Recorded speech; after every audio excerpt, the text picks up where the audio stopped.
I'm gonna. Recording in progress. We're Now on. that's on my computer. You need to do it too. What? We were double recording just in Oh case. my goodness. There's a button at the bottom that says recording. Send request to you. Yes, I'm gonna approve it. Excellent. Here it comes back.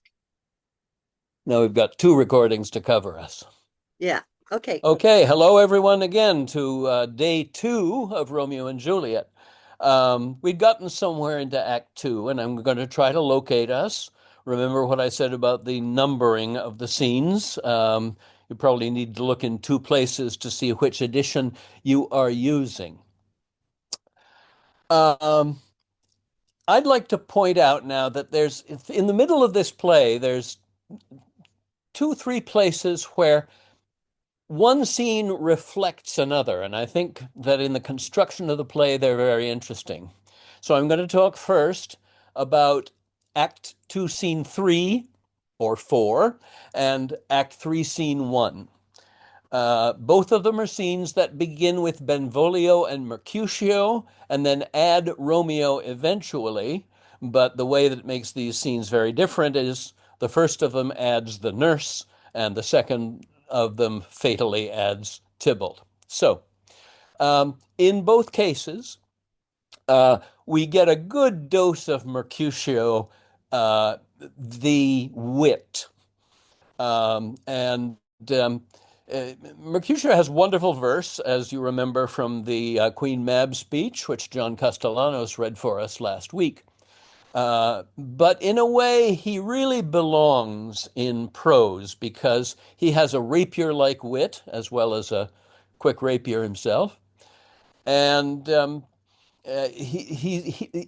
his relationship with his men friends, which are probably Benvolio, Romeo, and Balthazar in most productions, is based on this rapid exchange of witty remarks.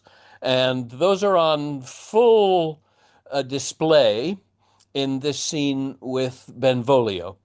So they are wondering, oh, where the devil should this Romeo be? Came he not home tonight?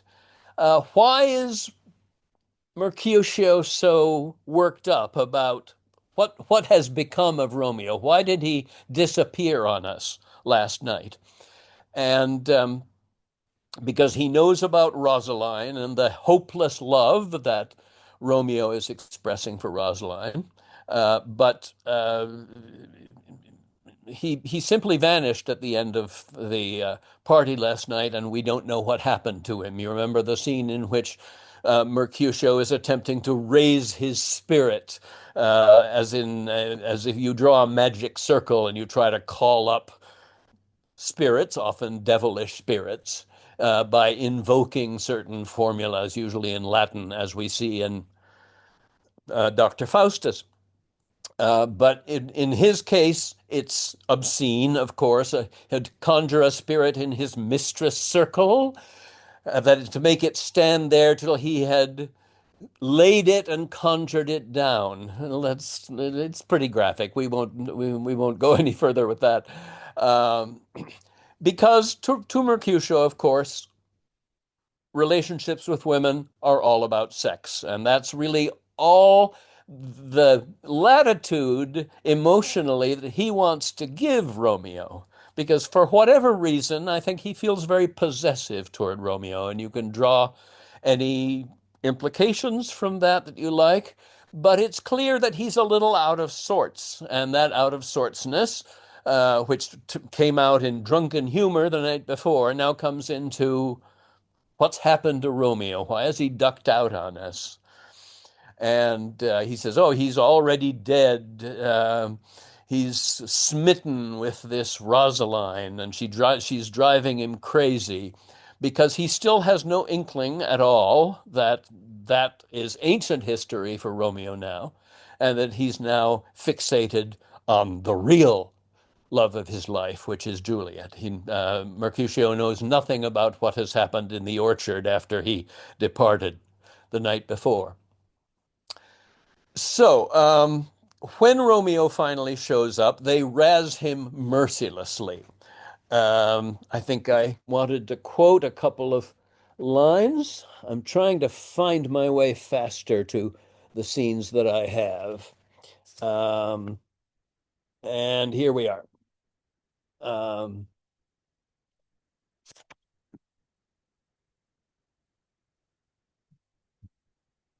um, Here comes Romeo, says Benvolio, without his roe like a dried herring. O flesh, flesh, how art thou fishified?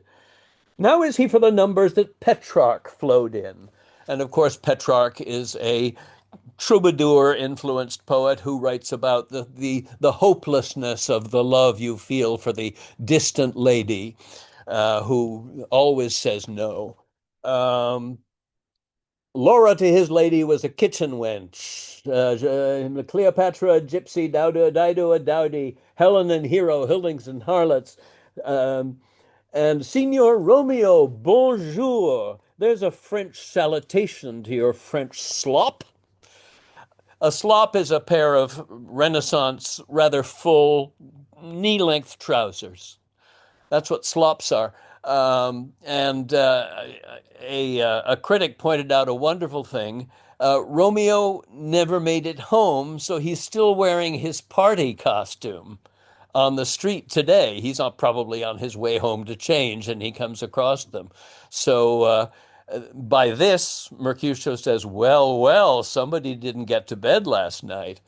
And that's fine with him because he's smart enough to know that Romeo's fixation on Rosaline was puppy love, if you will, was immature and very likely sexually motivated. And I think it's fine with Romeo if, sorry, it's fine with Mercutio if Romeo gets laid. In fact, I think sort of the whole tone of this scene is, oh ho, our Romeo finally got laid last night. Let's hear all about it. And he expects, a blow for blow. Well, that is not going to be forthcoming because that's not what happened, and that's not what Romeo is inclined to be talking about.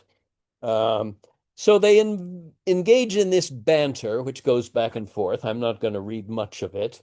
It has lines like, oh, single-souled jest, solely singular for the singleness. It gets pretty ornate. Uh, but the tone of it is, come on, tell us something. And Romeo deflecting, and Mercutio trying to pump him for information. Um, and finally, after, oh gosh, 50 lines or so of this witty prose banter, um, finally, Mercutio says, why is this not better than groaning for love? Now art thou sociable, now art thou Romeo, now art thou what thou art. So Mercutio's comfortable again. If Romeo can still banter about sex in the way they always have, then nothing fundamental has changed, and therefore their relationship is what it was before, whatever you intuit that to be.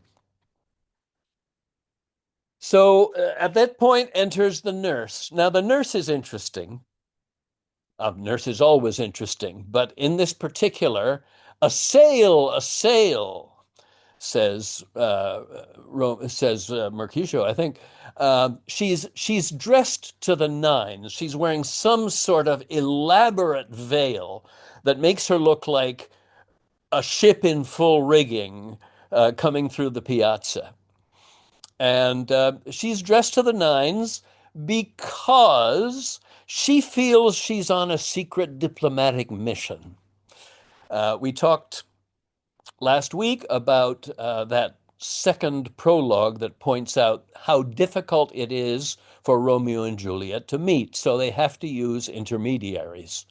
And really, Juliet has said in the balcony scene, I'll send to thee by one, thou shalt hear by one I'll send to thee tomorrow morning what place we meet. Um,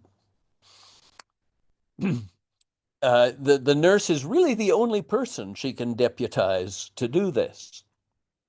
And the nurse has taken the mission on herself, I think, very seriously. In fact, I think the nurse may have read too many John le Carré novels, and she thinks of this as some sort of spy drop. I have a secret message that must be delivered secretly and with great security, so she's very suspicious of anyone that might overhear. Um, the character of the go-between is a very common character in these medieval romances, and probably going all the way back to the Roman comedy. Um, so this essentially grows again out of a patriarchal society in which women don't have freedom of movement, so that they always have to depend on go-betweens to carry their messages securely. So I think the nurse has taken this very seriously. So she's very mysterious, you know. She wants to make sure which one is Romeo. She's security conscious, as we would put it now. And finally, when they get to be together, she delivers the message, which is that if he shows up at Friar Lawrence at the same time that she's supposed to go to confession, then they can be married in secret. Uh, Mercutio is suspicious of this because he doesn't know who this lady is or where he's coming from. So he's determined to make life difficult for her. Uh, and that's very nicely carried off in the Zeffirelli movie when he sort of gets under her skirts and swings her around. That gives a whole different spin to "What hast thou found?" Romeo says. He says, "No hair, sir." Uh, and I remember Dennis Arndt at Ashland many years ago saying, "What hast thou found?" "No hair, sir." So they're giving her, they're harassing her. There's indications perhaps that she's not altogether unhappy at being harassed by attractive young men, but it's mixed. Uh, and it's in the nurse's interest to remind people, specifically Juliet and Romeo too, of how hard she's working in their behalf. That's why a typical stage business is that he offers her money and she says, no, no, no. And then she puts out her hand and takes it. Um, so the message has been delivered, and Mercutio and Benvolio leave the stage, and Romeo now knows he has to get straight to Friar Lawrence's. Now, the scene that I think interestingly mirrors this scene is Act 3, Scene 1. Should be Act 3, Scene 1 in all of your editions. And this is, of course, the scene that is going to lead up to the death of Tybalt, but we don't know that yet. Once again, it starts with Mercutio and Benvolio. Um, it's made very clear in the very first two or three lines that it's a hot day. The day is hot, the capels are abroad, and if we meet, we shall not scape a quarrel, says Benvolio. So Benvolio, who's always the peacemaker and the cautious one, says, let's watch ourselves.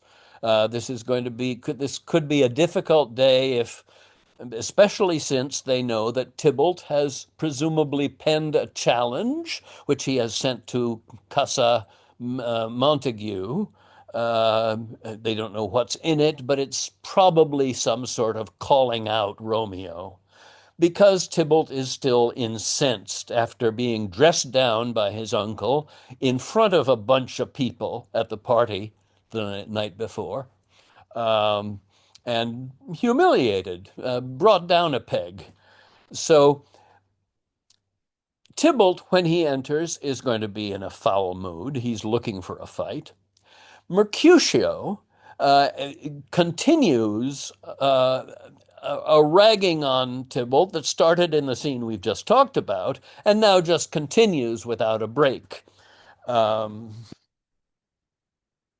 and once again, he talks about Tybalt as the fencing master trained uh, uh, duelist as opposed to a real fighter.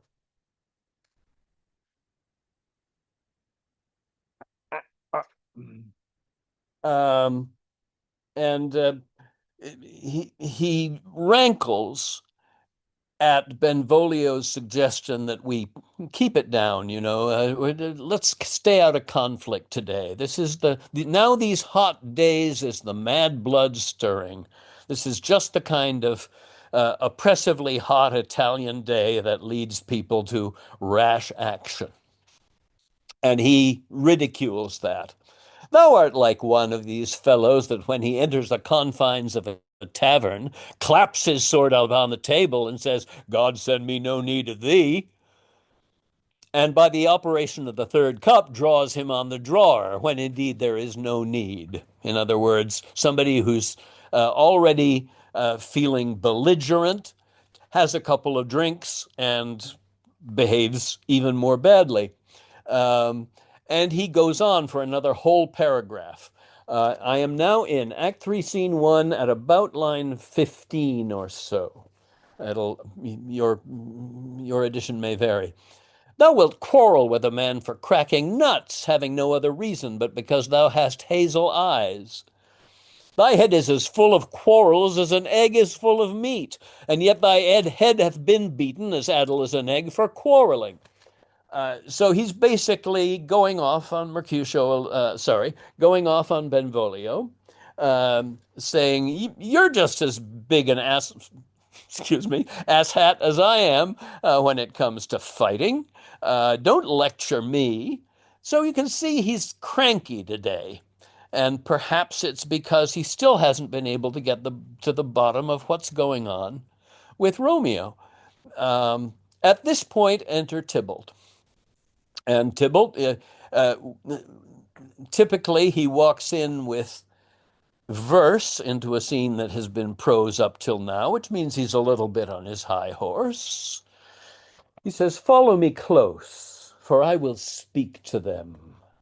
Gentlemen, good evening. A word with one of you. Mercutio turns it into a point of contention. Couple it with something, make it a word and a blow.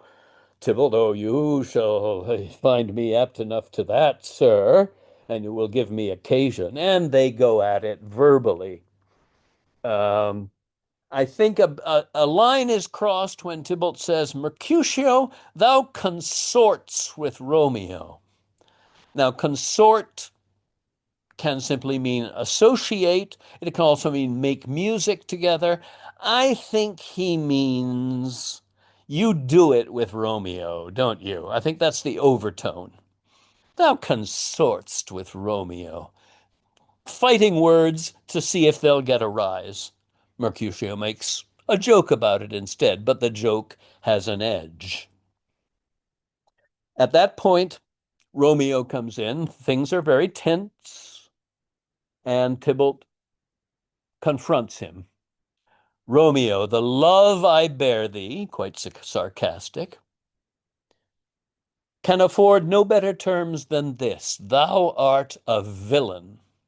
That's a pretty heavy insult in the Renaissance because it is, in fact, a class word. Villain means peasant. That's its original meaning, before it has any aspects of evil doing attached to it. A villain is someone who works the soil. He's a laborer, a person, in other words, of no quality. And Romeo answers it in the most unexpected way possible, both for Tybalt and for Mercutio. Tybalt, the love I bear thee, the reason that I have to love thee, doth much excuse the appertaining rage to such a greeting. Villain am I none, therefore farewell. I see thou knowest me not. Now, in the world of, 17, 18-year-old boys, this is backing down with a vengeance. This is not the way you answer an insult.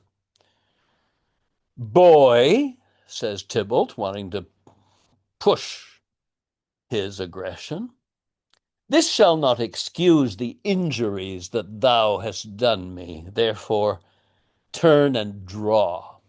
Direct challenge. Also, using thou, which is the familiar form, which is insulting. It's only used to inferiors.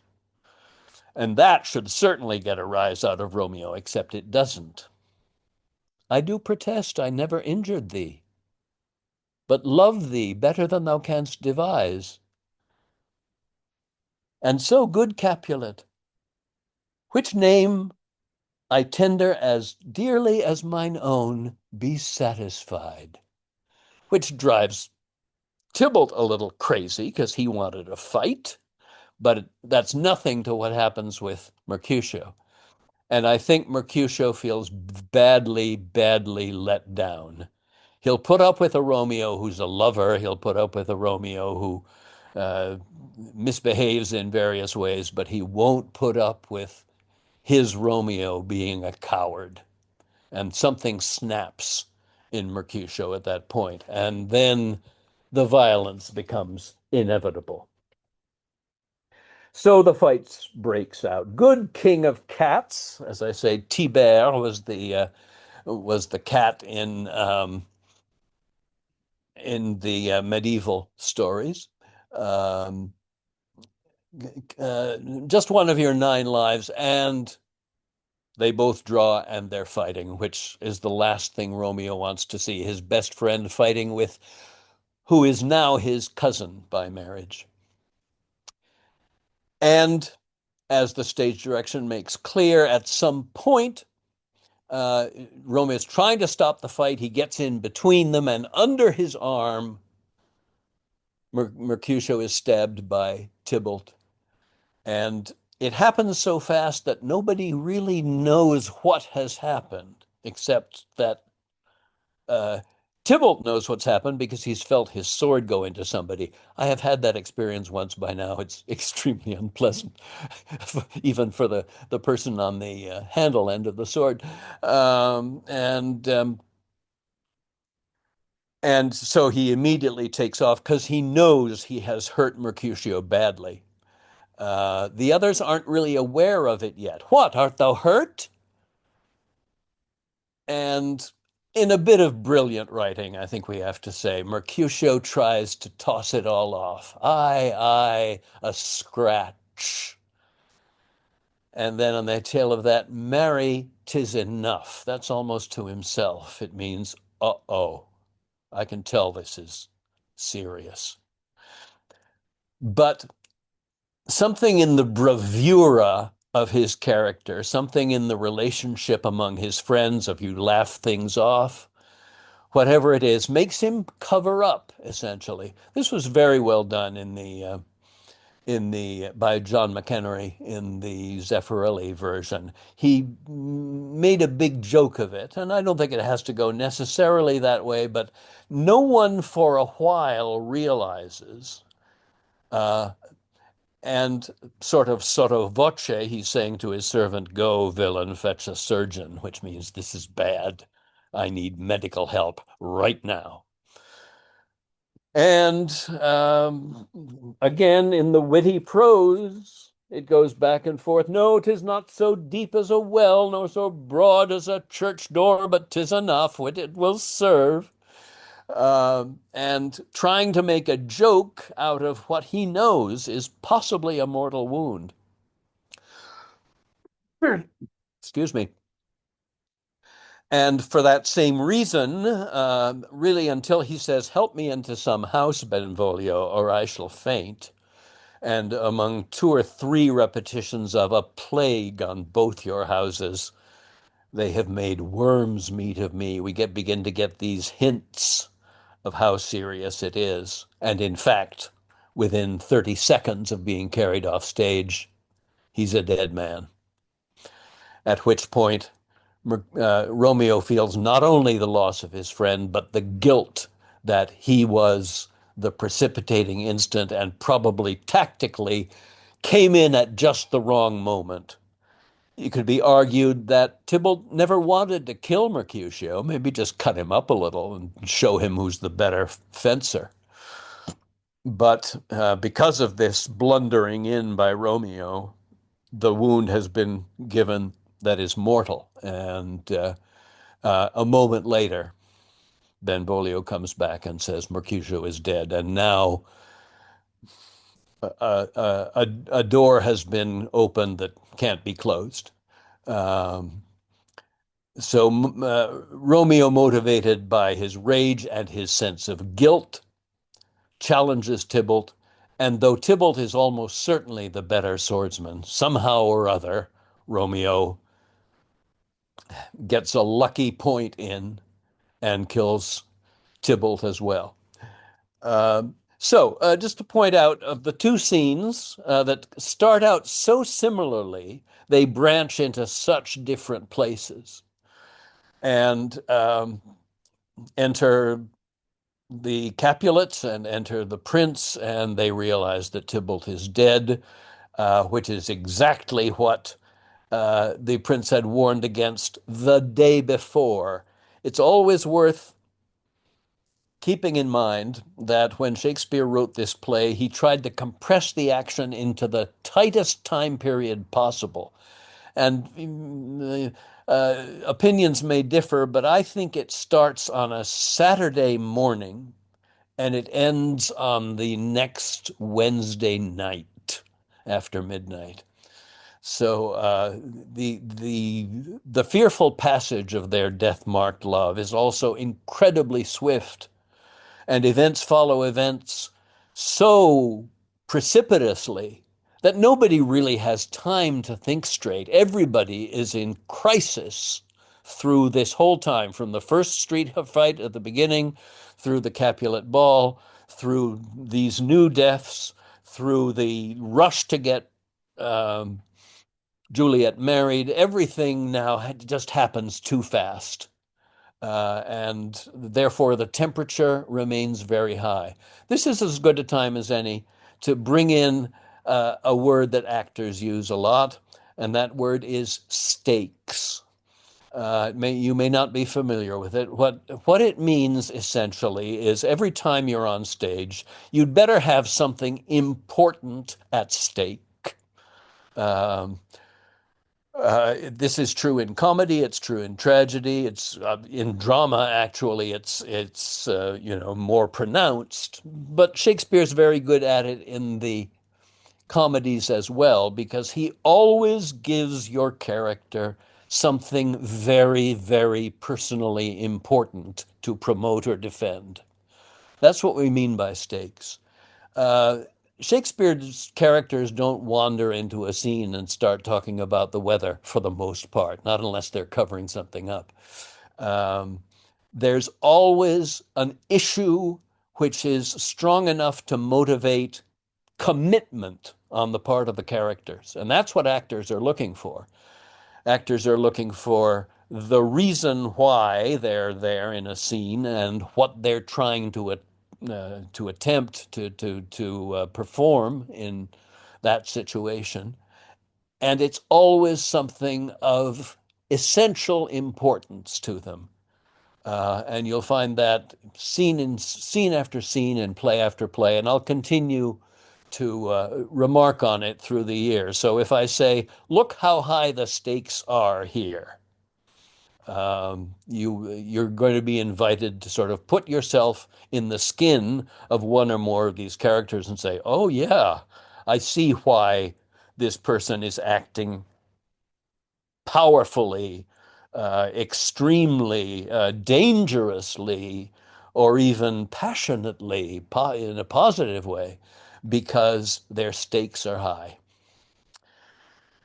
So the stakes have gotten as high as they can be. Romeo, by the prince's own decree, should be put to death at this point. And all of the Montagues' parents are not going to take it this way. They they regard it as tantamount to a death sentence. And of course, in Renaissance Italy, when you grew up in a city state and were completely a citizen of that, not of any larger uh, political or social grouping, to be exiled from your home city was essentially to be thrown out into the world with no resources.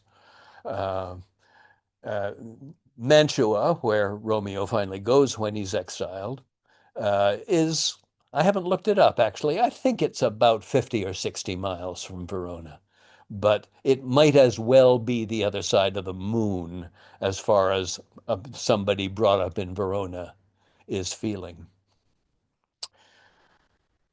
Okay. Um, uh, Everyone departs weeping in various directions. The Capulets, because they're carrying off Tybalt's body. One thing I'll want to remark later is that Tybalt is a kinsman not of Capulet, but of Lady Capulet.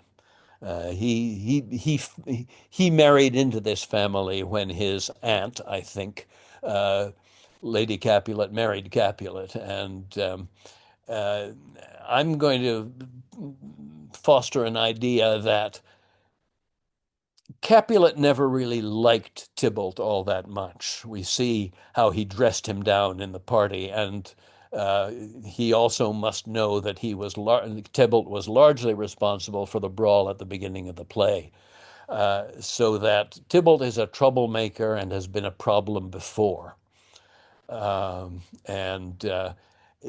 here he has a wife who is madly mourning the death of her nephew, but he's not touched by it in the same way. In some ways, Verona could be a little better place without a Tybalt always starting fights. Okay, give me a moment to consult my notes. And I'll talk about now the next pair of scenes. The first one is 2-4, Act 2, Scene 4, which in some of your versions may be Act 2, Scene 5. It starts with Juliet alone, and the speech that begins is at the clock struck 9 when I did send the nurse. Nope, take it back. Yes, yeah, because we're stepping back now to show this parallelism. So, in Act 2, Scene 4 or 5, um, she has a little soliloquy. And there's eagerness in it. I'm going to read it. The clock struck 9 when I did send the nurse. In half an hour she promised to return. Perchance she cannot meet him. That's not so. Oh, she is lame. I love that line because a modern teenager can really relate to it. Love's heralds should be thoughts which 10 times faster glides than the sun's beams, driving back shadows over lowering hills. Therefore do nimble pinioned doves draw love. She's thinking of Venus in her chariot, which was depicted in classical mythology as being driven by pigeons, and therefore hath the wind-swift Cupid wings. Now is the sun upon the highmost hill of this day's journey, and from 9 till 12 is 3 long hours, yet she is not come, and so forth. It's just the impatience of not knowing whether the nurse has been able to connect with Romeo and whether he still means this morning what he was talking about last night is driving her crazy. I just love the end of it. Old folks, many feign as they were dead, unwieldy, slow, heavy, and pale as lead. This is, youth talking about age.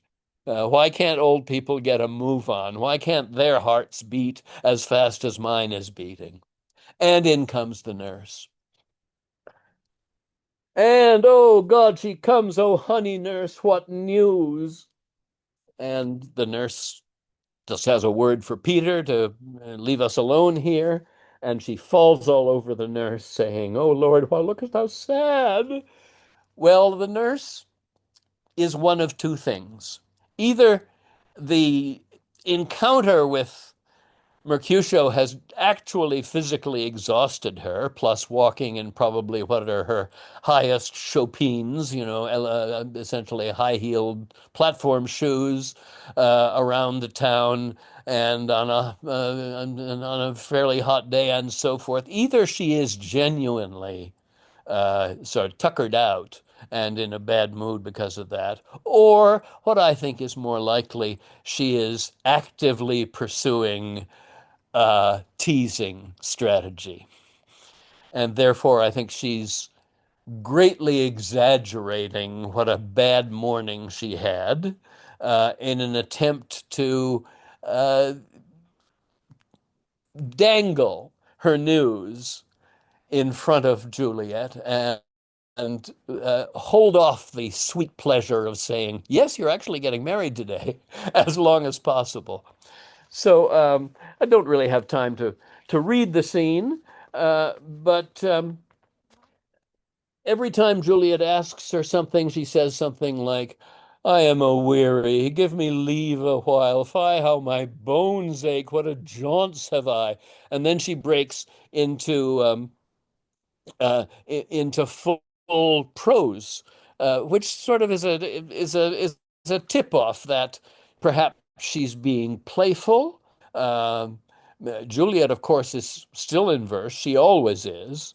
And is thy news good or bad? Answer to that. Let me be satisfied. Is it good or bad? Well, you have made a simple choice. You know not how to choose a man. Romeo, no, not he. Though his face be better than any man's, yet his leg exceeds all men's. And for a hand and a foot and a body, though they be not talked upon, yet they are past, and drawing it out. I'm not going to give you the straight answer that you're begging me for. And this goes on for a page and a half. Lord, how my head aches. What a head have I. My back on the other side. Oh, my back, my back. And Juliet is desperately trying to give her a back rub, and give her kisses on the cheeks and say, what do you have to tell me? And I want the news. Give me the news. Um, and one more deflection. Your love says, like an honest gentleman, and a courteous, and a kind, and a handsome, and I warrant a virtuous. Where is your mother? This is calculated to drive Juliet completely crazy. Where's my mother? Why, she is within. And finally, probably she is in tears by now of sheer frustration. And the nurse finally melts. And in a rather lovely moment, have you got leave to go to shrift today? I have. Then hie you hence to Friar Lawrence's cell. There stays a husband to make you a wife. Ah, and Juliet is over the moon.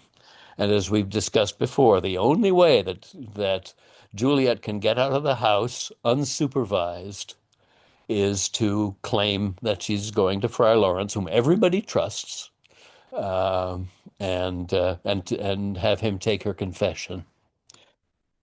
So she's finally released. We have a short scene that follows this, which I won't go into now, eventually, in which um, Romeo is with Friar Lawrence, Juliet comes, and they go inside to be married. That is what then leads us into the scene that we've just discussed, in which um, uh, Romeo, already married, uh, still cannot come to Juliet. That's decided that the nurse is going to procure a rope ladder, and he's going to be able to climb up to her balcony in the middle of the night tonight and consummate the marriage. But instead, the killing of Tybalt happens, and the news is that he's banished, and the nurse has to break this news to Juliet. And there's a heart-wrenching scene, I think, in which she has to absorb this news. There's some linguistic interest in how she also falls into a pattern of um, oxymorons, which some critics take to mean that she's lost touch with her true feelings, that she's trying to find a way to resolve the contradictions that her husband is now the killer of her cousin. Um, it's also interesting in passing that the nurse has a line about, "Oh, Tybalt, Tybalt, the best friend I had." And this is so at variance with everything else that we know about Tybalt that it sort of makes us think, what's going on there? Because Tybalt doesn't seem to be particularly loved by anyone, except possibly his aunt, Capulet. But the nurse seems to take his death very hard as well. All right. That leads us now to I'm going to delay talking about this next duality of scenes. Um, uh, or I'll talk about the first one and then I'll delay talking about the second one. The next scene is at Friar Lawrence's, and Romeo has taken refuge there, having heard Lawrence brings him the news of the sentence of banishment that is brought on him. And Lawrence is hoping that that will cheer him up a little. Well, at least they're not going to execute you. But at the same time, Romeo regards separation of Juliet as death or worse.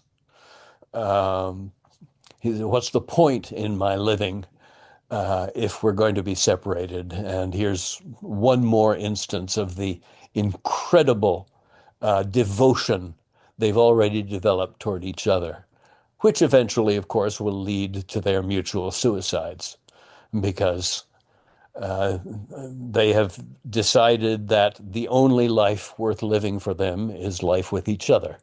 And if we fall anything short of that, we might as well die now. Um, Shakespeare knew a thing or two about young people. And in a moment, I'm going to talk about Juliet's ethics, which I think are kind of interesting. Um, but both she and Romeo have given themselves over heart and soul to this love, and they won't settle for anything else. There's a kind of absolutism about them. And I'm not a parent myself, so I can't speak with any authority about this, but I think many of you who are parents may respond to this. This play trades heavily on our desire to protect our children. And when that fails, when that breaks down and things happen to them that perhaps we couldn't have prevented, but maybe we blame ourselves for anyway, that it's deeply wounding. And I'm sure every parent, has moments where it seems that they've lost their child or their child has become something that they never expected to see. Um, so that's why Romeo is rolling on the floor, literally, uh, with grief and frustration and guilt that he's been the instrument by which an already incredibly difficult situation, a marriage between two people from warring families, has now become infinitely more compounded by his actions, by his inability to control himself. Um, and the nurse comes, eventually arrives in this, and she brings the most important news, which is that Juliet is inclined to forgive you. She just wants you. And Romeo will be able to make it to the Capulets' house and climb in her window tonight, and they're going to be able to have one night together before before he has to leave for exile. So we've got that, if nothing else. Um,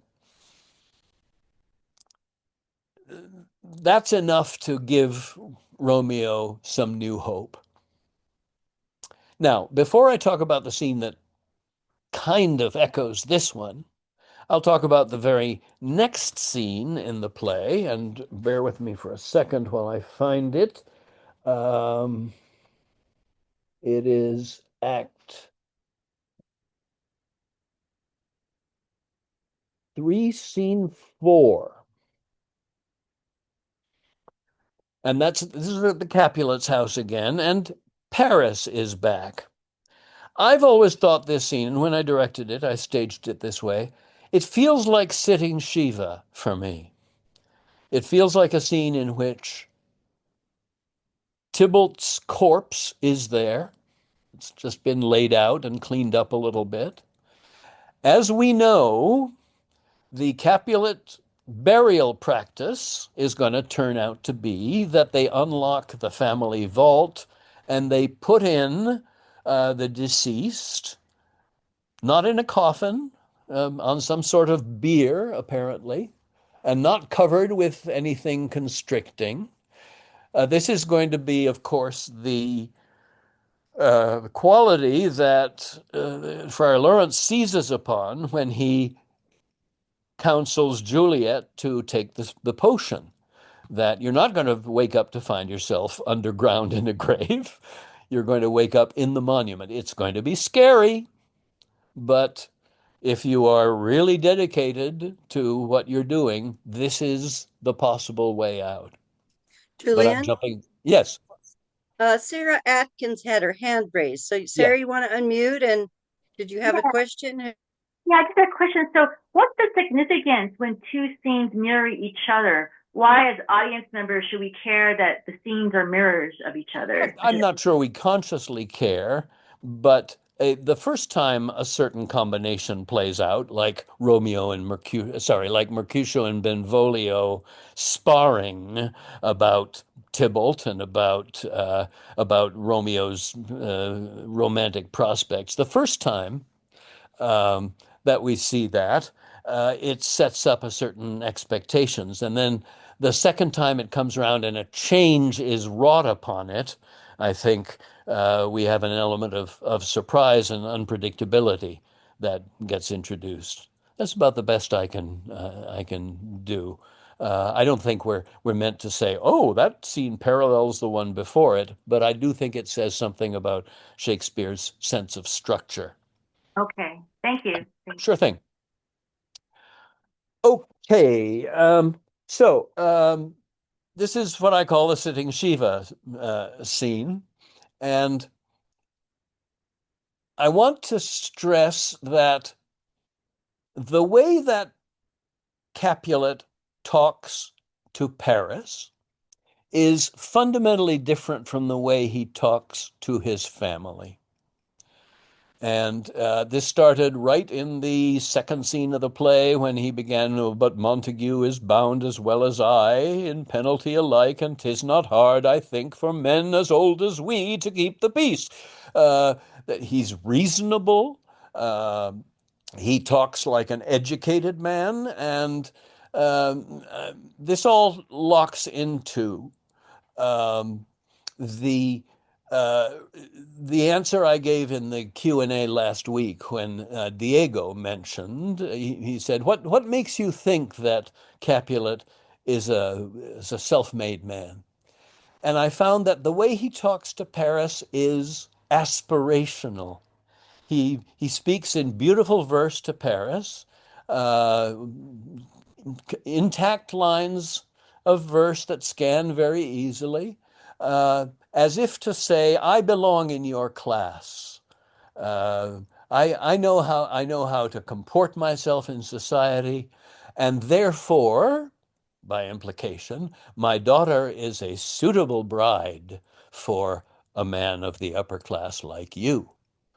Um, so I do believe he has a fishing line out for Paris, and in spite of occasional disclaimers, "My child is yet a stranger in the world, but woo her, gentle Paris, win her heart." So he would love to see this very advantageous marriage take place between his daughter and the prince's kin. And so intensely does he want that he seizes on the fact of Tybalt's death as a time to promote that idea. Um, Sir Paris, I will make a desperate tender of my child's love. I think she will be ruled in all respects by me. Nay, more, I doubt it not. Now, the last time these two talked, 2 days ago, he was saying, my child is yet a stranger in the world. Uh, um, my will to her consent is but a part. The girl has a mind of her own. I can suggest things, but I can't promise anything. This has shifted, and it's going to shift further now. Wife, go you to her ere you go to bed. I think it's about 4 a.m. Acquaint her here of my son Paris, love.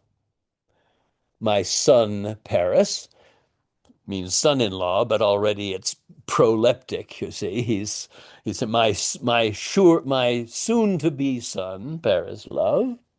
And bid her, mark you me, on Wednesday next, but soft, what day is this? And there's this funny little, on the Monday, my lord.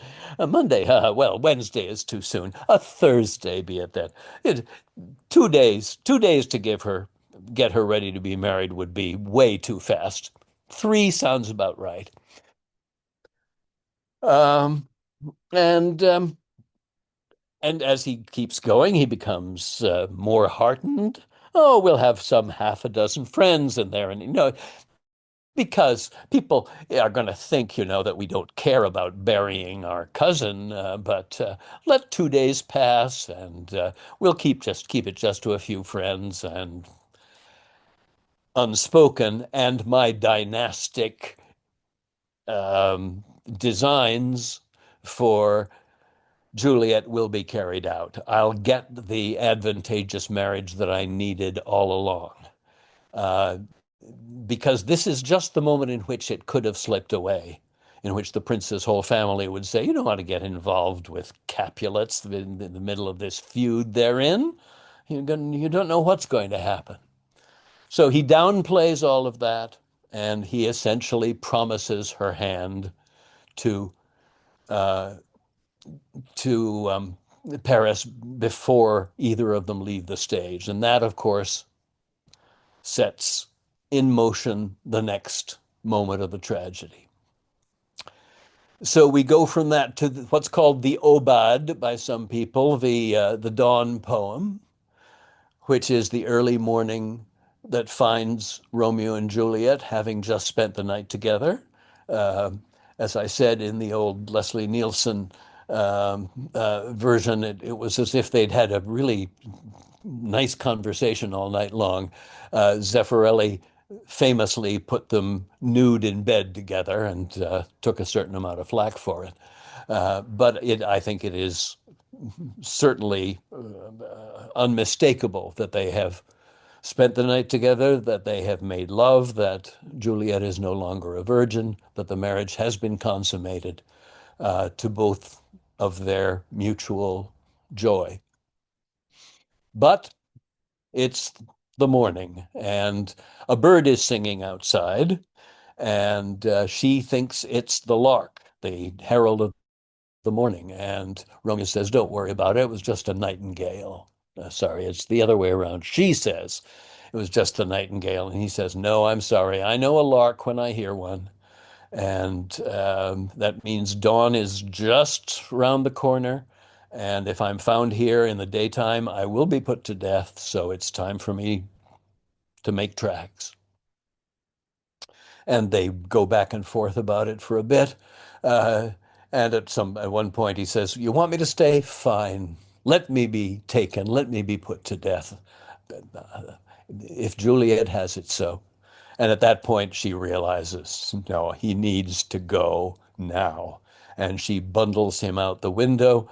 That's that moment that I spoke of earlier when she looks down from the balcony to see him retreating across the garden and says, methinks I see thee now, thou art so low as one dead in the bottom of a tomb. She has a premonition.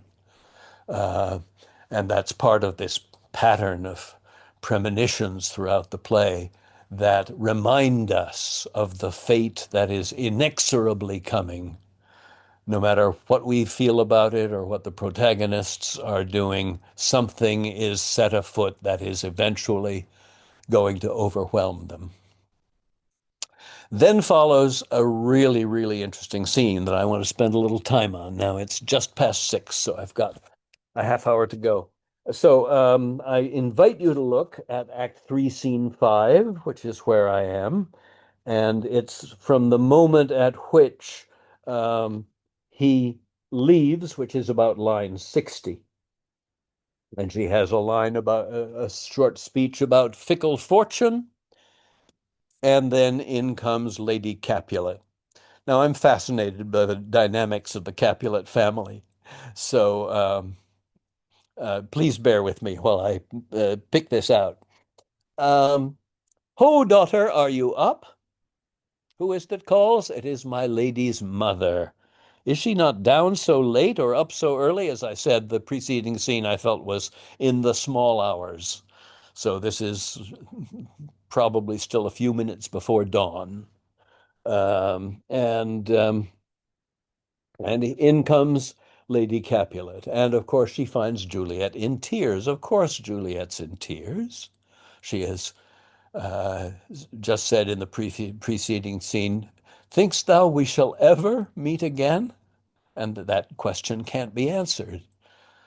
Italy at this time in history is a confederation of city-states, and they're all independent. They're all occasionally fighting wars against each other.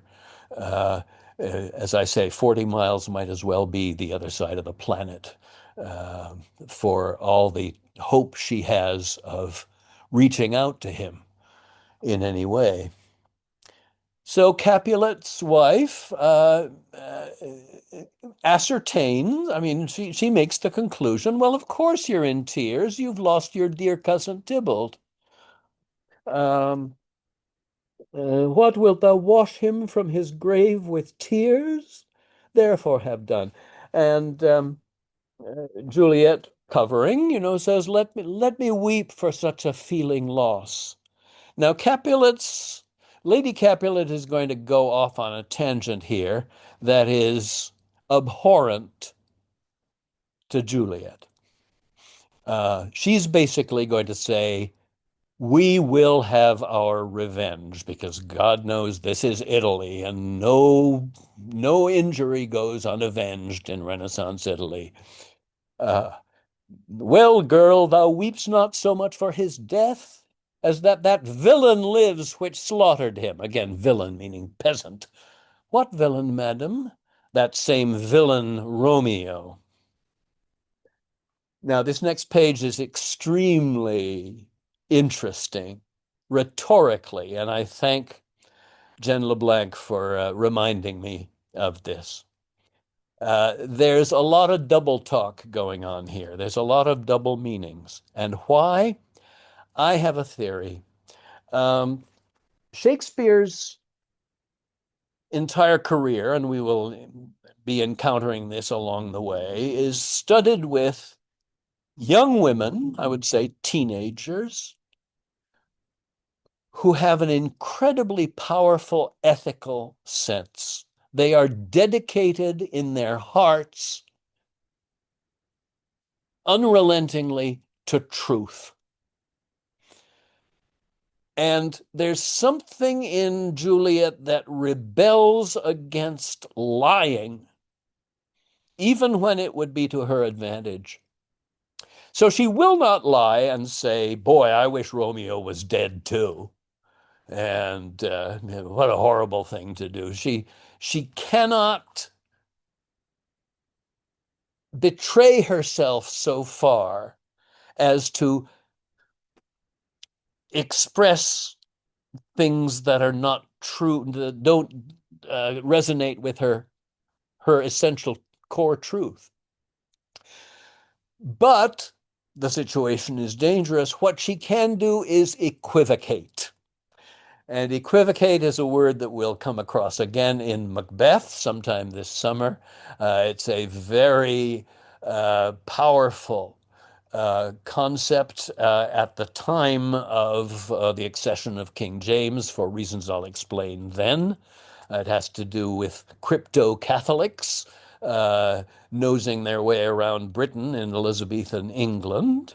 Just have to put that on the back burner for now.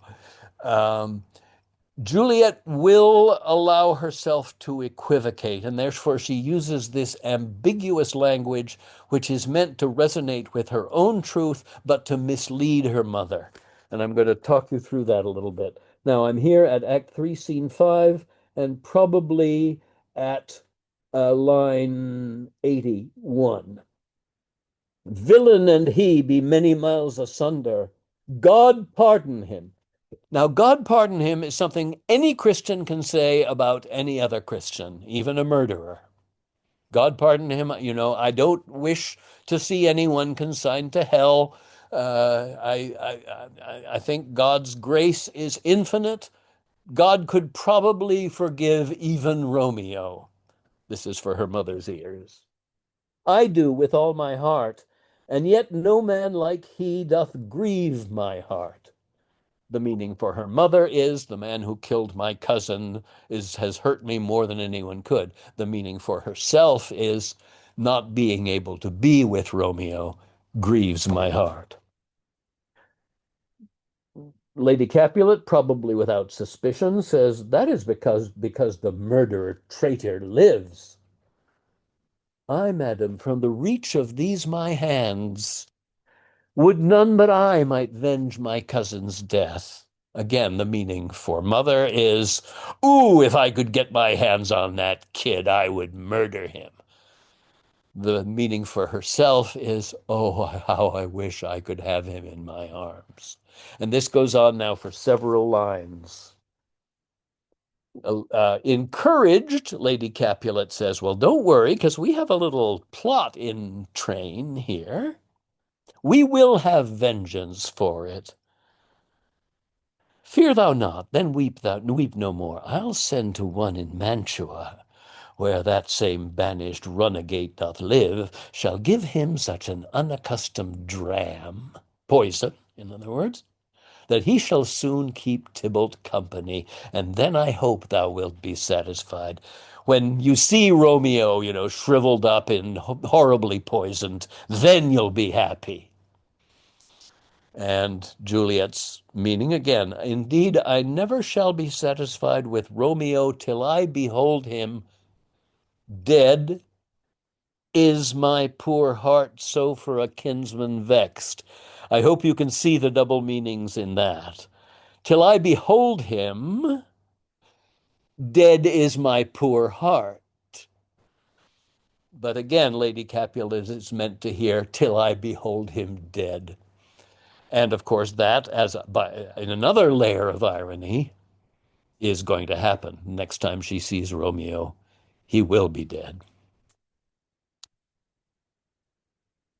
So this sort of exquisitely designed scene in which she is holding on to her ethic of I will not say anything bad about my husband. I will not belie myself and my own feelings, is nevertheless couched in a way that it encourages Lady Capulet to think that Juliet's still on the team. Well, then, here comes, she puts out the good news. On Thursday next shall Paris make thee there his joyful bride. And then Juliet cannot hold forth and cannot hold back any further, and she goes ballistic. She shall not make me there a joyful bride. And realizing what she's just said, she tries to find a pretext for why I'm not ready for that, much less 3 days from now, by saying, I wonder at this haste that I must wed before, ere that he should be husband comes to woo. I pray you tell my lord and father, madam, I will not marry yet. And when I do, I swear it shall be Romeo, whom you know I hate, rather than Paris, or you think you know that I hate. And still desperately playing a rearguard action. This can't actually be happening. and in comes Dad.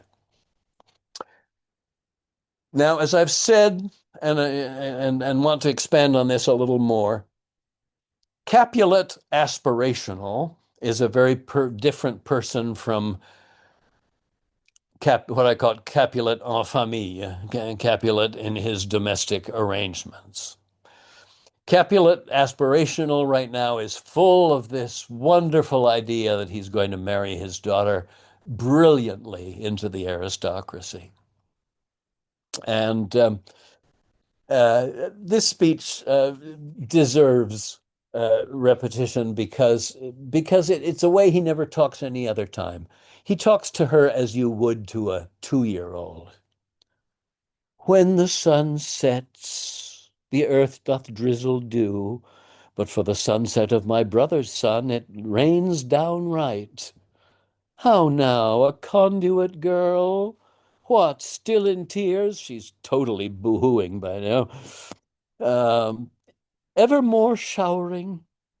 And now he makes a little parable. In one little body thou counterfeit'st a bark, a sea, a wind.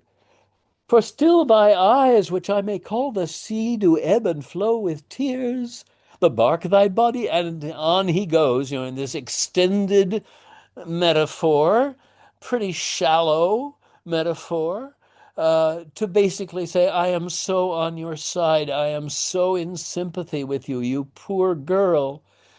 We're going to do the best thing we can possibly do for you right now, which is to give you a big, strong man to love. And by the way, bring our family up a couple of social notches. And his wife delivers the bad news. Aye, sir. And already you can hear the change in her voice now that her husband is here. She will none. She gives you thanks. I would the fool were married to her grave. I think we can hear her changing sides even as we listen.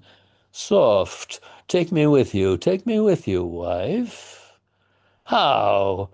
Will she none? Doth she not give us thanks? Is she not proud?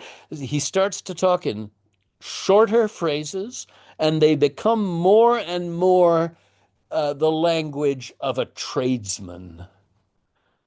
Even in the moment that he's thinking that they're going to raise themselves into the aristocracy, he sounds more and more peasanty.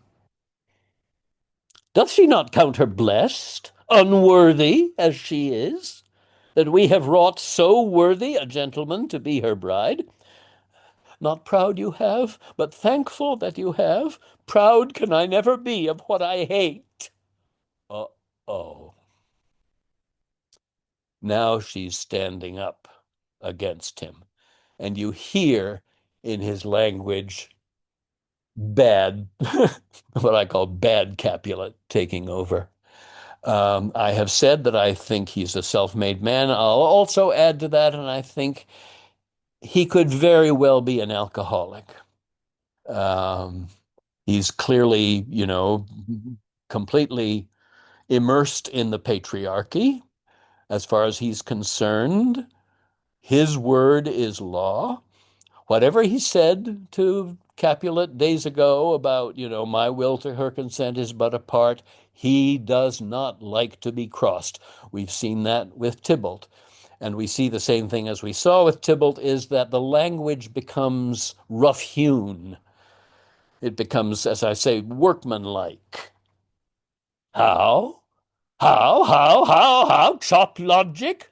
What is this?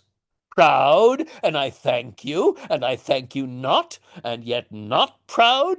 You hear the change in tone, the change in the vocabulary he uses and the rhythms. Thank me no thankings, nor proud me nor proud, but fettle your fine joints 'gainst Thursday next, to go with Paris to St. Peter's Church, or I will drag thee on a hurdle thither. That's, by the way that condemned prisoners were drawn to the hanging tree at Tyburn in London from Newgate Prison. They were put on basically on a a hurdle is basically a sled that bumps over the cobblestones, and they were hauled to execution that way. Um, Out, you green sickness carrion, out, you baggage, you tallow face. The vocabulary has changed, the rhythms have changed. She goes to her knees in front of him. Hang thee, young baggage, disobedient wretch. I'll tell thee what, get thee to bed, get thee to church a Thursday, or never after look me in the face. So he is in full flow, and this goes on at some length. I did a little bit of it off the top of my head last week. Day, night, hour, tide, time, alone in company, still my care hath been to have her matched. Um, and then to have a retching, puling fool, a whining mammet, in her fortunes tender to answer, I'll not wed, I cannot love, I am too young, I pray you pardon me, but an you will not wed, I'll pardon you. And the rest of this speech, which is brutal, and leaves her really in a puddle on the floor. Trust to it, bethink you, I'll not be forsworn. And now the stone wall of his paternal will she has just fetched up against that, and it's clear that her any sense she had of freedom of choice has now been stripped from her.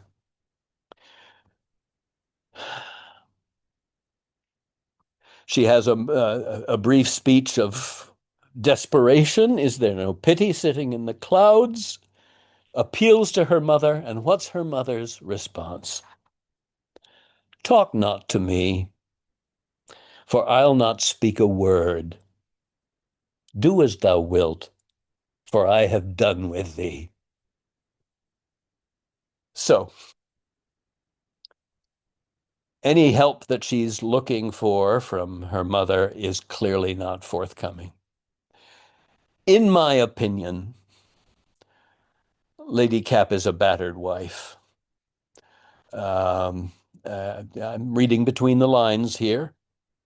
But remember also that he's blown up at the nurse, by the way. The nurse has tried to get a word in edgewise, and he's met that with, Peace, you mumbling fool, utter your gravity o'er gossip's bowl, for here we need it not.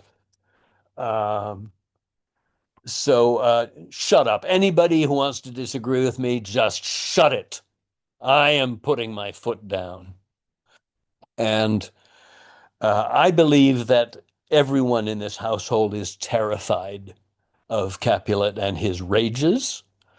And it's clear that her biological mother is not going to be of any help. So she turns to her last resort, her emotional mother, her adoptive mother, which is what the nurse has been.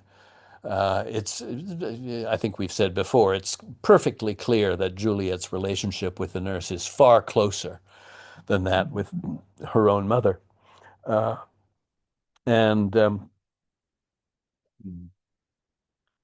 O God, O nurse, how shall this be prevented? My husband is on earth, my faith in heaven. What can I do? And this is the moment that it's time for the nurse to step up and make common cause with the girl that she has raised and loves like her own. And this is what happens. Faith, here it is. Romeo is banished, and all the world to nothing that he dares ne'er come back to challenge you. Or if he do, it needs must be by stealth.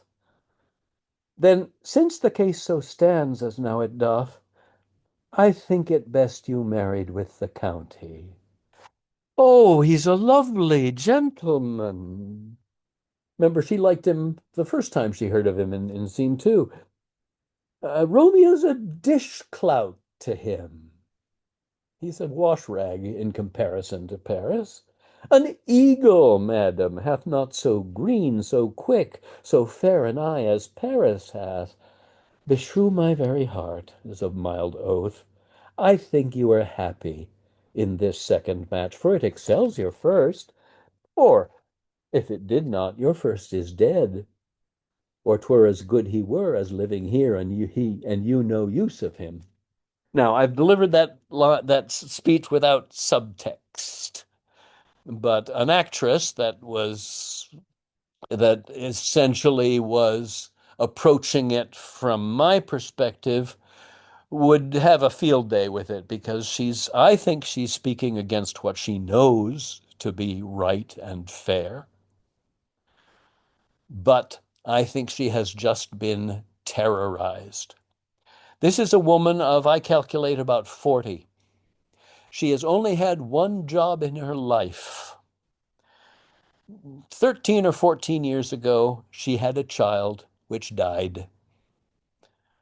And um, her husband was still alive at that time, but they desperately needed work.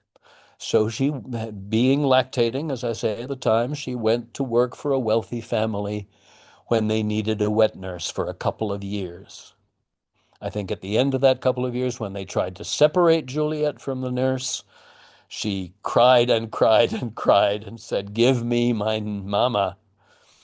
And therefore, I think they took on the nurse, maybe a little strain on the household resources, but they thought they were doing their daughter a favor and probably the nurse a favor too by keeping her on. And as time went on, it became impossible to get rid of her because her life was completely intertwined with Juliet's.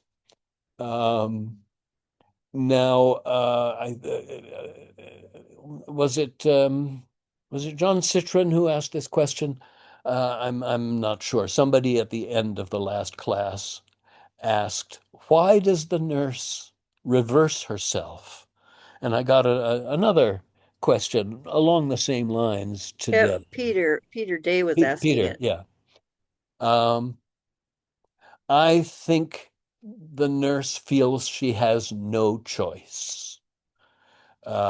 She may not be needed around here much longer if Juliet is going to leave the household to marry Paris, which is what the family thinks. But for sure, if Juliet is put out on the streets, as her father has threatened, she's finished. She's done for. There's no reason for her to be in this house anymore. So I think that the nurse is striking, as she thinks, the best bargain that Juliet can possibly make at this point. And that's a betrayal. Juliet cannot take that as anything but a betrayal because the one person that now that she has gone to in a desperate time has let her down. Given that, there's only one recourse left, and that's to go to Friar Lawrence and see if there's anything he can do. I'm going to take we're still only in Act 4, but we know how it ends. I'll tie up a couple of loose ends, but this next scene interests me a lot. This is the scene that I think reflects the scene where Romeo has come uh, to uh, to ask help of Friar Lawrence and ends up rolling on the floor in grief and offering to kill himself. He has to be physically restrained from stabbing himself. Juliet goes to see Friar Lawrence, and guess who's already there? Paris is. And this wonderful, strained scene then goes on. And we're here at Act 4, Scene 1, starting at the beginning. Lawrence has just heard the bad news. On Thursday, sir, the time is very short. He knows perfectly well that Juliet cannot marry Paris because he just married her yesterday to Romeo. And Paris, being the well brought up young lad he is, my father Capulet will have it so, and gives the Capulet family line as justification, which is Immoderately she weeps for Tybalt's death. Venus smiles not in a house of tears. Now, sir, her father counts it dangerous that she do give her sorrow so much swell, and in his wisdom hastes our marriage. So, our marriage is therapeutic for her. It's going to get her through a tough time. Paris is a sweet guy. He doesn't deserve what happens to him. Julian, Yeah, Marty Secular asked why his name is Paris. Do you know anything about why his character is named Paris? I do not. The name I think is taken from the Iliad, when Paris is the Prince of Troy who elopes or abducts Helen of Troy and starts the Trojan War. And Paris is also a smallish but significant character in Troilus and Cressida. But why his name has been chosen right here, I'm not sure. So then in comes Juliet, and there's this rather pained conversation between them. And once again, Juliet has to dissemble without lying, which would violate her sense of ethics. So, happily met, my lady and my wife. That may be, sir, when I may be a wife. That may be, must be, love. May I call you love on Thursday next? What must be, shall be. Come you to make confession to this father? To answer that, I should confess to you. No, she won't say, no, I'm not. But she evades. She steps around. Do not deny to him that you love me. I will confess to you that I love him, meaning Lawrence. And so forth. Poor soul, thy face is much abused with tears. The tears have got small victory by that, for it was bad enough before their spite. And so forth. Then finally he says, thy face is mine, and thou hast slandered it. And in that moment, the prospect opens of being released from one patriarchy into another one. And she breaks it off. Are you at leisure, Holy Father, now, or shall I come to you at evening mass? And he says, yes, excuse me, Paris, I really need to talk to my young charge here.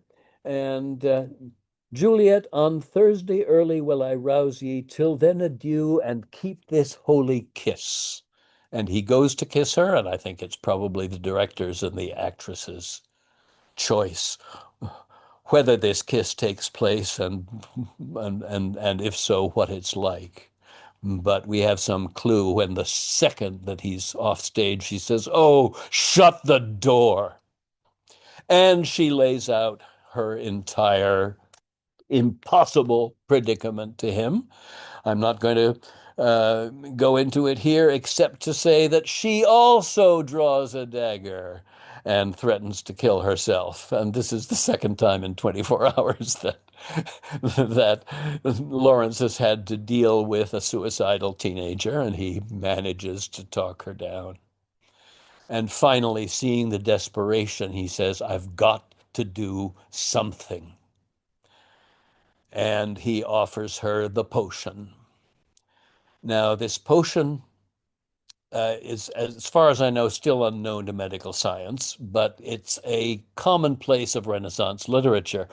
Someone has invented this wonderful potion that will make you seem absolutely dead and cold and bloodless, and yet the effects will wear off in a predictable length of time, and you'll be fine. You'll wake as if from a pleasant sleep.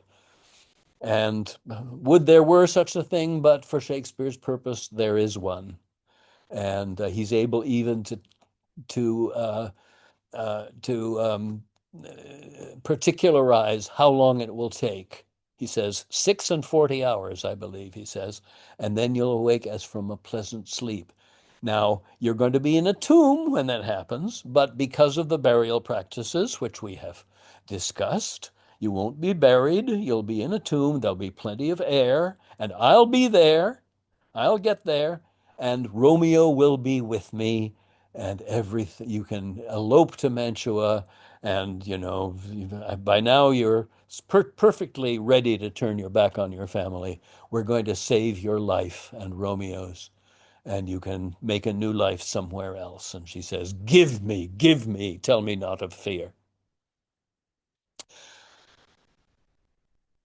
So she goes home. She kneels down to her father. She says, I'm sorry. I should always be obedient to you, and now I'm going to go along. And he's overjoyed.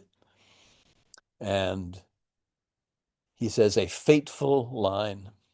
I'll have this match knit up tomorrow morning. By my calculation, it is now Tuesday. The potion is calculated to be taken tomorrow night, and then you'd be put in the tomb on Thursday. However, his Capulet's impulsive decision moves everything up 24 hours. That means there's less time to get to Romeo and tell him what has happened. And there's less time for her to really prepare herself or think about it. But in a long monologue, which I won't go into, full of Grand Guignol imagery, very much a sort of preteen or young teen girl's sort of image of the horrors of the tomb. She says, I can do this. I can do this. She takes the potion. She is found by the nurse the next day. The household is in consternation. They think she's dead. I have a theory about that scene, but I'm going to skip it over now. And we then learn that Friar John, to whom Lawrence has given an urgent message for Romeo in Mantua, has gotten waylaid along the way because he stepped into a house to visit a friend who was ministering to the sick. The sick happened to have the plague, and the house, as when the plague constantly broke out during the 15th, 16th, and 17th centuries in England, the house is locked up. John is locked up with it, and therefore it takes him a couple of extra days to get to Mantua. Actually, he says he ultimately turns back because he knows he won't get it. And the message to Romeo, which says, Juliet is alive, meet me at the tomb, goes astray. With the result that Balthazar gets to Mantua first. He reports to Romeo that Juliet is dead, and immediately, without a moment's thought, well, Juliet, I will lie with thee tonight. Both Romeo and Juliet, each when they think the other is dead, they feel they have absolutely no other option but to die themselves. They have accepted that, especially since now they had pledged marriage to each other, that life is unbearable and unthinkable without the other. And therefore, Romeo is bent on suicide. Now, I'm going to wind this up now in about 3 minutes. I will say, what perhaps has kept critics, I don't think audiences mind so much because audiences have always loved this play, but probably what kept critics from including it among the great tragedies is it's thought not to have the tragic inevitability that Aristotle and other practitioners think is essential to tragedy. And when you think about the number of things that are accidents that were unpredictable that had to go wrong, why does Romeo come along just at that moment when Mercutio and Tybalt are just about to go at it? The irony that Tybalt's death actually accelerates the process of Capulet wanting to marry off Juliet to Paris. Already it was going to be a very short time. Now it's an even shorter time. There's no time to maneuver.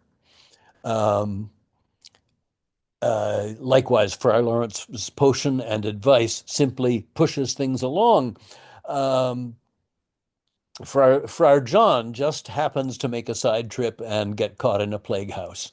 Um, Poor Paris just happens to arrive at the uh, tomb at the same time that Romeo is, and surprises Romeo trying to break in, and gets killed in the process. Even at the last moment, when Friar Lawrence might just be able to keep Juliet from killing herself, he's stumbling at graves and gets there maybe 30 seconds too late. There are all these close calls and things that are just bad luck. And as I say, I think Shakespeare was aware that this was a reservation against the effectiveness of the play, and could be uh, held against it, perhaps, or make it less effective. And that's why he pushed so hard on the star-crossed angle, on the idea that they are fated to love and they are fated to die, that the love and death are inextricable, just as in, that song from Zeffirelli, so dies a youth, so dies the fairest maid. It's just the way it's going to be. And that Romeo, in defiance of the stars, um, and then, of course, when Lawrence gets there and she sees that Romeo is dead and clearly wants to end her life, he could have stayed around. He has repercussions to face, and he does in any case. He essentially says at the end of the play, if you want to put me to death, I deserve it. But perhaps the thing that he does that is the least forgivable is in that moment he deserts Juliet. She's the last of the people she trusted, is Lawrence, and he runs away, leaving her alone and leaving her free to commit suicide. And I'll just say that um, the ending of the play, many Shakespeare plays end with, the death of important people, but generally speaking, it's understood that the system will go on. Fortinbras will take over for Hamlet. Cassio will take over for Othello. Um, Malcolm will succeed Macbeth and reign more justly, and so forth. But in this play, perhaps because the idea of the flawed great man's fall is not there, something else is needed. And I think the something else is the sense of the community, that the community is coming to grips with its if these deaths are to mean anything, it has to be that this sacrifice will purify this community, which has gone so badly off the rails and allowed partisanship and clans to distort the civic life, so that the although inadequate, this sense of Capulet and Montague shaking hands over the dead bodies is some sort of promise that people are going to rethink how they live and govern themselves. And that's where I will leave it.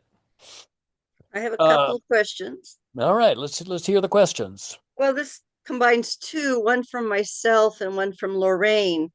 My question was, how was the play received by the Elizabethan audience?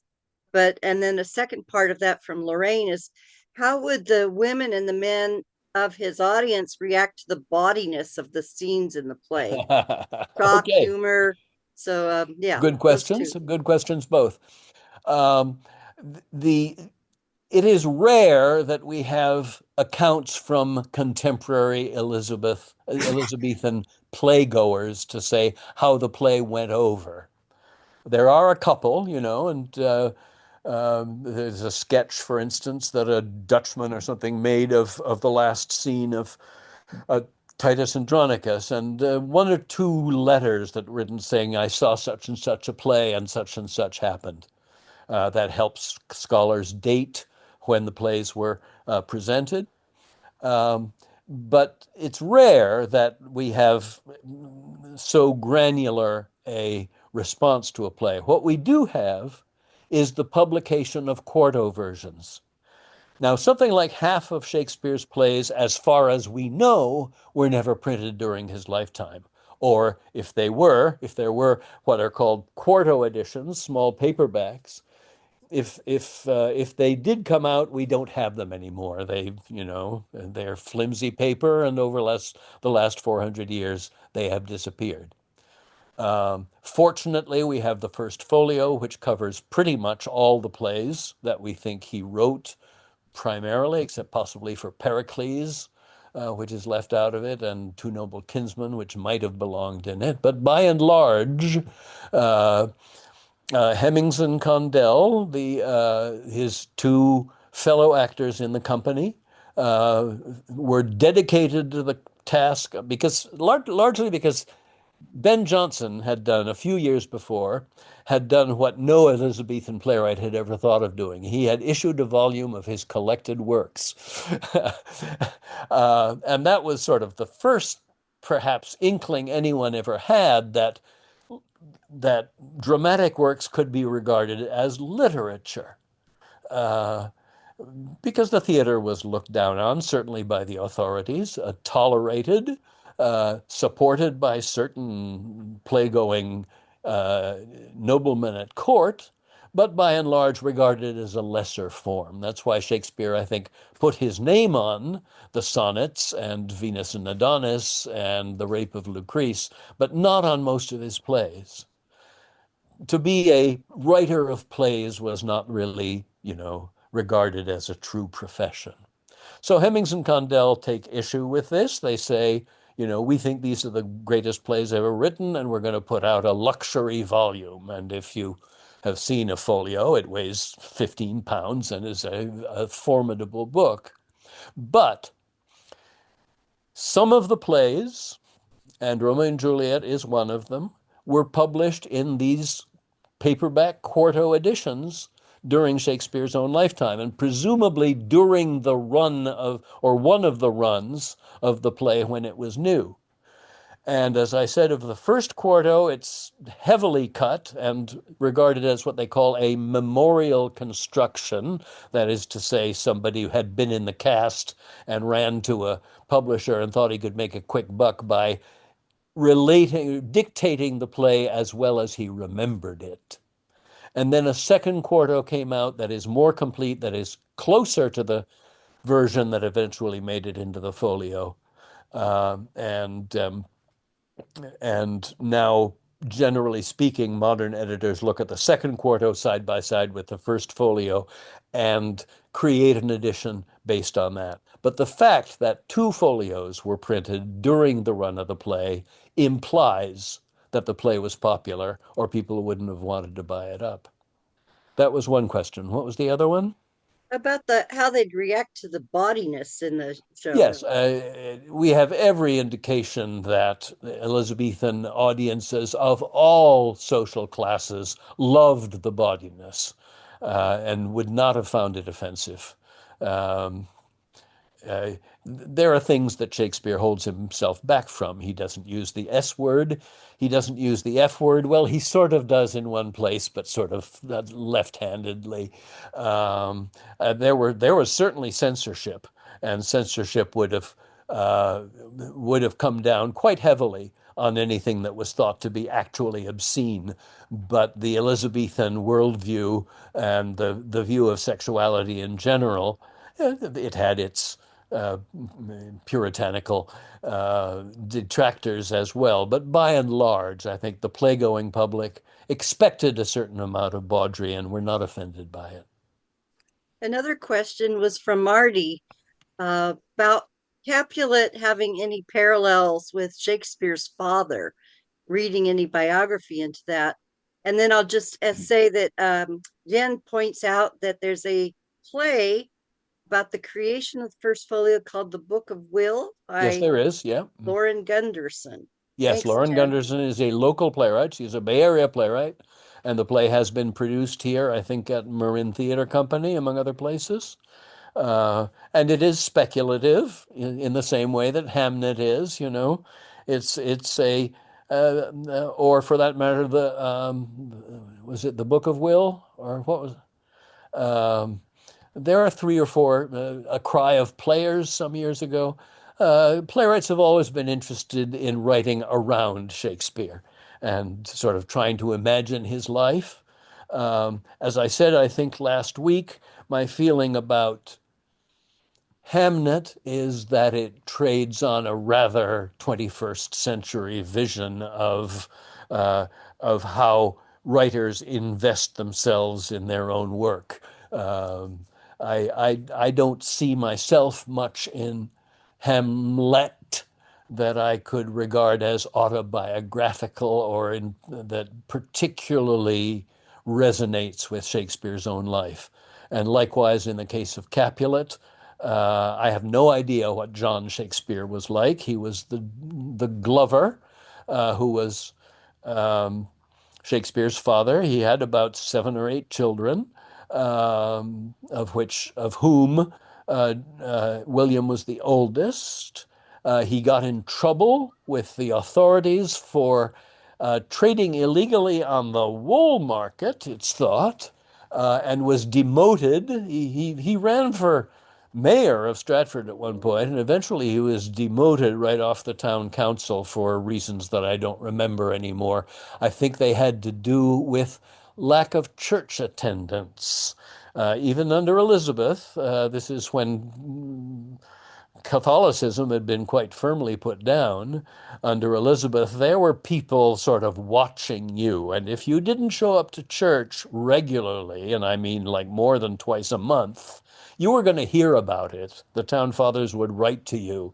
The church authorities were hand in hand with civil authorities in trying to enforce, regular church going. Um, so what happened with John Shakespeare, I think, is not unusual. Um, uh, but about his personal character, I don't know. I am always hesitant to think that Shakespeare took anything in his personal life and channeled it directly into his plays. I see Marty's hand is up. Well, we have two other questions that are in the I'll just queue. So, have one sentence. It's just parenthetical, but his father had pretensions to be a gentleman. He applied for a Coat of arms. coat of arms, and Yeah.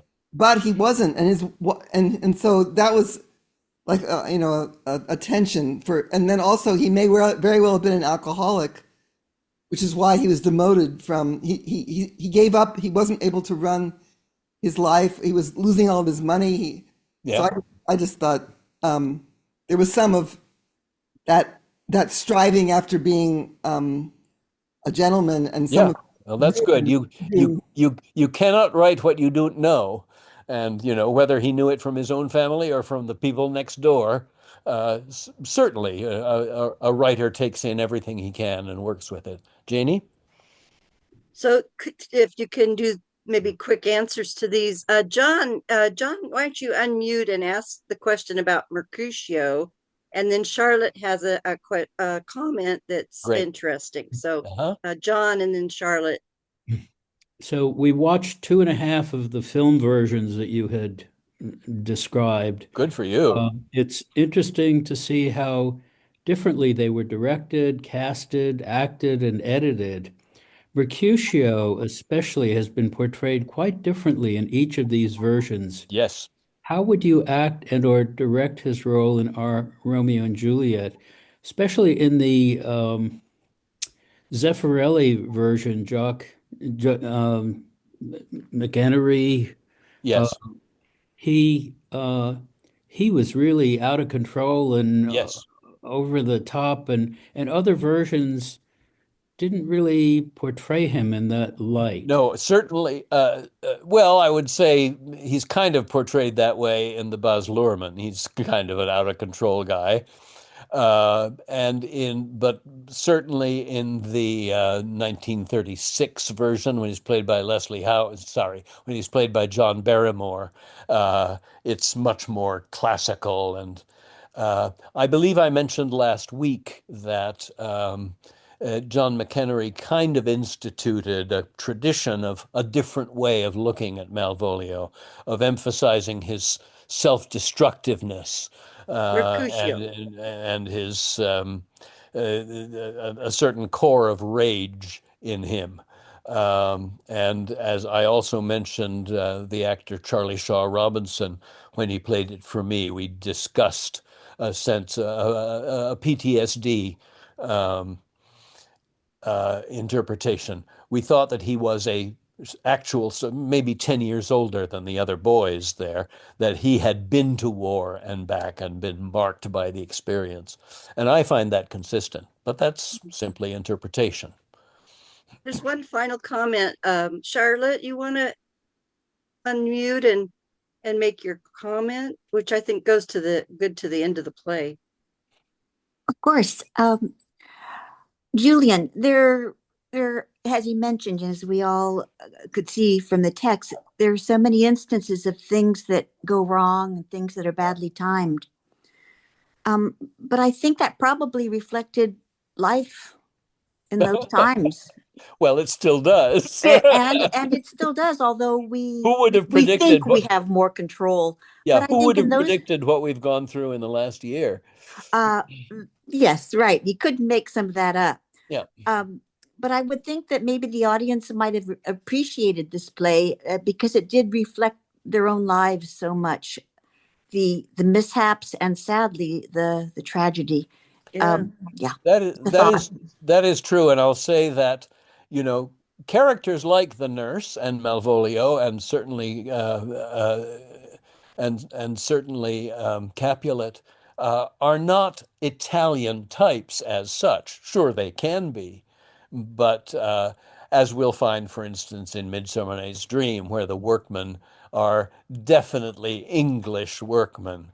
And we'll find that in Shakespeare plays set all over Europe, that once we get down to the lower classes and the servants and the fools and the clowns, they all speak in a particularly British kind of vocabulary and delivery.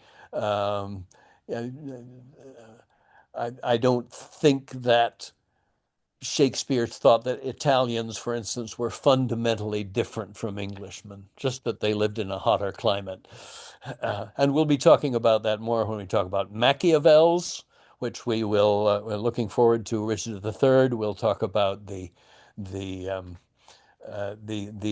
Machiavellian ideas and how they gravitated up toward England and France and regarded as very threatening because they seemed so amoral and Mm. and calculated. There was John, you had a question that I don't remember what it was from your last session. Have a second for that? Sure. We noticed in the films, in your description of the films, some of them were closer to the full text. Others only had a third or a half of the text. And I guess the question I have is, what do you think is lost when the full text is not used? And do you ever see a role for editing and trimming down some of the text in, Well, in yeah, productions, either film productions or in. gotcha. No one does uncut Shakespeare anymore. When I started out at the Colorado Shakespeare Festival in the 1960s, there was a school of thought led by James Sando, my mentor, which said that give him the whole text uncut. He didn't change a word. And I tell that to theater people today, and they go, "Oh, oh," you know, they think there's so much that's superfluous and so much that you just have to sit through, and that was not the case. Jim completely trusted the texts, and he made them work from beginning to end. But a modern, this was in the old Mary Rippon Theater in Boulder, which has sandstone seats, and there's a precious few audiences anymore that will spend 3.5 hours sitting on hard stone to watch a Shakespeare play. So every version of Shakespeare, of almost any play, possibly with the exception of the Scottish play and the Tempest, which are pretty short, and maybe Comedy of Errors. Those are the shortest plays. But by and large, everyone needs to cut Shakespeare now for modern audiences, and it's a question of how heavily and artfully it's done. And by and large, stage productions cut less than films because stage directors don't have the resources that film directors do to tell the story with visuals. But I often will direct people to the old BBC Shakespeares that were made in the late 1970s and early 80s, 79, 80, 81, because they are not heavily cut, because they preserve most of the text. If you're a serious, if you take Shakespeare seriously and want to absorb everything he put into a play, you should read it. And failing that, I'm pleased if you seek out a filmed or videoed version that maintains as much of what I regard as brilliant language and plotting as possible. And on that note, Yeah. next month we'll be doing Richard the Third. Richard the Third. Richard the Third, and Julian, I'm sure we'll put some notes together before then to send on to you about film versions you might want to see. I will say, I already know that I will recommend 3 versions, and I'll simply say Laurence Olivier, um, Benedict Cumberbatch, and Ian McKellen. Okay. All have versions of it that I will tell you where to find. So There's a thanks cute everybody for being here. And thanks especially to Jen LeBlanc for coming. And I hope we can get more of some of your comments in the future, because you've got a lot of experience too with plays. So anything final, but we'll send you the recording tomorrow. Hopefully you were able to open the links. That worked okay for everyone, I hope. And otherwise, onward, Richard the Third going from tragedy to tragedy. Marty? Any final word? Just bye-bye. Okay. Okay. Love you all. So much. So See you in wonderful. about 3 weeks. Okay, thanks everybody. Thank you. Bye-bye. Ending recording. Thank you. Bye. Bye. Stop recording.